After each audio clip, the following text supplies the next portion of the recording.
दोस्तों, जब रूस और यूक्रेन युद्ध शुरू हुआ था तो अमेरिका और उसके पश्चिमी सहयोगी देशों ने रूस पर ऐसे ऐसे प्रतिबंध लगाए जिससे रूस बर्बाद हो जाए। अमेरिका तो बार बार कह रहा था कि हम रूस को इतना कमजोर कर देंगे कि वो भविष्य में किसी पर आक्रमण करने की सोचेगा भी नहीं। लेकिन क्या वाकई में रूस आर्थिक रूप से बर्बाद हो गया है, या बर्बाद होने वाला है, या बर्बाद हो चुका है? ये कुछ प्रश्न हैं जिनका जवाब दुनिया में हर कोई जानना चाहता है। दरअसल रूस प्रतिबंधों के मकड़जाल में फंसे होने के बावजूद भी अपनी करेंसी रूबल को दिन ब दिन मजबूत कर रहा है। आपको थोड़ा विस्तार से बताते हैं कि पुतिन ऐसा करने में कैसे कामयाब हो गए। 29 अप्रैल 2022 को भारतीय रुपए और रूसी रूबल की तुलना की गई तो रूबल भारत से मजबूत था। जहां $1 के मुकाबले भारतीय रुपए की वैल्यू 76.51 थी, जबकि रूबल की वैल्यू 71.47, यानी भारतीय रुपए के मुकाबले रूसी रूबल ज्यादा मजबूत है। जब अमेरिका ने रूस पर प्रतिबंध लगाए तो मार्च के महीने में रूबल की वैल्यू इतनी गिर गई थी कि एक अमेरिकी डॉलर के मुकाबले रूबल 142 पहुंच गया था। इससे पता चलता है कि अभी के हालात रूस को कितना सुकून देने वाले हैं। जो रूबल मार्च में इतना गिर गया था, फिर आप सोचेंगे कि मात्र एक महीने में रूबल जिंदा कैसे हो गया। इसको अगर बिल्कुल सरल भाषा में समझा जाए तो इसको ऐसे समझ सकते हैं, जब अमेरिका ने रूस पर प्रतिबंध लगाए तो इसमें एक बड़ी कमी रह गई। जो बड़ी कमी ये थी कि इन प्रतिबंधों के बावजूद अमेरिका और पश्चिमी देश रूस से तेल और गैस खरीद रहे थे। बस इसी कमी को पुतिन ने अपना ब्रह्मास्त्र बना लिया। पुतिन जानते हैं कि अभी कई सालों तक यूरोपीय देश रूस से तेल और गैस का आयात नहीं रोकने वाले। पुतिन ने इस बात का जमकर फायदा उठाया। पुतिन ने यूरोपीय देशों को धमकी दी, अगर यूरोपीय देश रूस को रूबल में भुगतान नहीं करते हैं तो उनका तेल और गैस रोक दिया जाएगा। इस बात से पश्चिमी देशों में हड़कंप मच गया।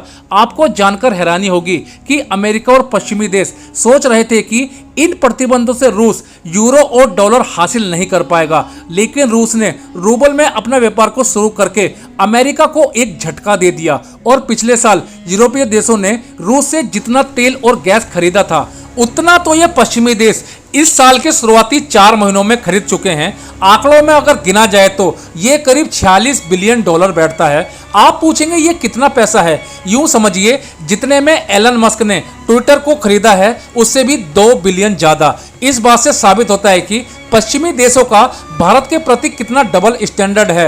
एक तरफ तो भारत को रूस से व्यापार ना करने की सलाह दे रहे थे, दूसरी तरफ खुद रूस से इतनी बड़ी मात्रा में तेल और गैस खरीद रहे हैं।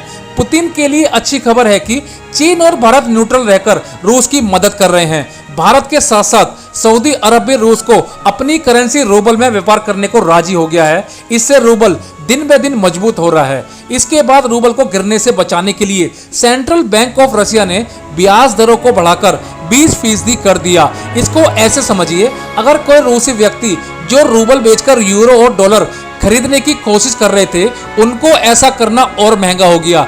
इसके बाद रूस ने अपने कारोबारियों के लिए एक आदेश जारी कर दिया जिसमें कहा गया कि वो विदेशों से होने वाली कमाई का 80% हिस्सा रूबल में स्वैप करें।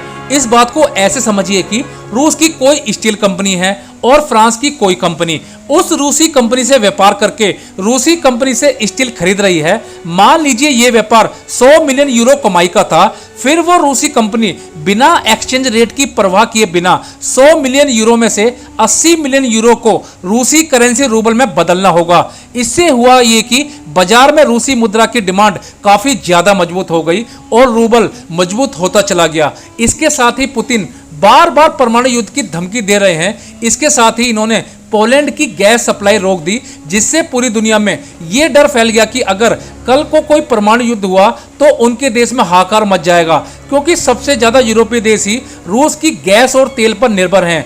जिससे हुआ ये कि रूस ने पिछले कई महीनों में ही इतना पैसा कमा लिया है जितना वो साल में भी नहीं कमाता था। अब स्थिति यह है कि रूस के पास इतना रूबल जमा हो चुका है कि वो न सिर्फ अपने कर्जे चुकाकर डिफॉल्टर होने से बच जाएगा, रूस ने अपनी अर्थव्यवस्था को भी बचा लिया है। रूबल मजबूत होने के साथ रूस को फौरन कई बड़े फायदे होंगे। पहला फायदा ये कि रूस में महंगाई नहीं बढ़ेगी, थोड़ी बहुत महंगाई बढ़ेगी जिसको मैनेज किया जा सकता है। जब ये युद्ध खत्म हो जाएगा तो रूस के खिलाफ लगे प्रतिबंध हटने लगेंगे, तो फिर से अंतर्राष्ट्रीय बाजार में कदम रखने के लिए रूस के पास करेंसी का कोई अभाव नहीं रहेगा। वो काफी आसानी से एक मजबूत प्रतिद्वंदी बनकर दुनिया के बाजार में उतर सकता है और सबसे बड़ा फायदा पुतिन को होने वाला है। वो लगातार देश के कर्मचारियों और अधिकारियों को सैलरी देने में सक्षम हो गए हैं। किसी भी सरकार में लोगों का विश्वास बना रहे, इसके लिए सरकारी कर्मचारियों को मिलने वाली सैलरी सबसे बड़ा सबूत होता है। पुतिन ये संदेश देने में सफल हो गए हैं। अब कह सकते हैं कि पुतिन ने रूस की अर्थव्यवस्था को टूटने या रूस को बिखरने से बचा लिया है। दोस्तों, आपकी इस मुद्दे पर क्या राय है? कमेंट बॉक्स में जरूर बताएं।